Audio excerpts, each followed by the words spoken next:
Living in this world, we have all experienced desire and temptation. How many times in a day do we need to resist temptations? Is the problem of struggling with desires very common? To understand the answer to this question, Roger Baumeister, a social researcher in Germany, along with his team, did a study on students. He gave them electronic beepers that would go off randomly. And he instructed them to note that when the beeper went off, were they experiencing any desire at that time or a couple of minutes before it? The results were astonishing. On 50% of the occasions, the students had experienced some kind of desire within 10 minutes before the beeper going off. The most common kind of desire was to eat. The second most common was to sleep. That was followed by the desire for distraction for work, the desire with sexual temptation, the desire for relaxation, and so on. Now, when it came to resisting the other kinds of desires, the students were pretty good. But when it came to the distraction from social media, they failed 50% of the times. We live today in a world where there are distractions and temptations all around us. In this situation, the need for self-control, for self-discipline becomes of paramount importance. Today I thought I'll read for you a little extract on the virtue of self-discipline from my latest book, 7 Mindsets for Success, Happiness and Fulfillment. Mere knowledge is not enough. Its application requires discipline and self-control. There are so many knowledgeable scholars whose lives are as soiled as dust rags. When it comes to living the noble virtues, their learning amounts to naught. Why is this so?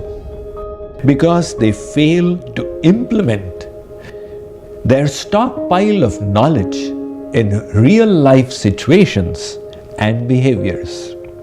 Thus, after knowledge, we now need the 6th mindset for success, and that is the virtue of discipline.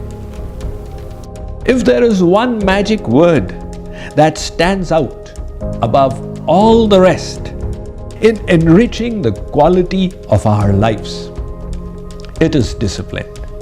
We may possess the knowledge of all the libraries in the world in our head, but we will not benefit from it without the willpower to implement it.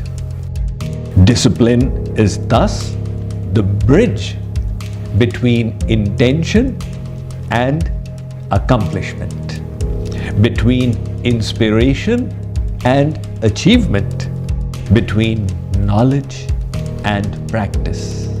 It empowers us to do the right thing, even though it may be difficult. Likewise, it enables us to desist from engaging in detrimental activities, though they may seem pleasurable. Most problems, personal and social, center around our lack of self-control. Underachievement at school, procrastination at work, alcoholism, drug abuse, lack of exercise, unhealthy diet, rude behavior, explosive anger, etc. are all connected to poor self-control. In fact, lack of willpower correlates to almost every kind of iniquity. On the other hand, the abundance of willpower enables us to practice discipline in life. It provides us with the strength to resist temptations and shun fleeting attractions. Those who have self-control possess the ability to restrain the turbulent senses from tripping every time there is an allurement in the environment. They are also able to prevent the mind from running helter-skelter.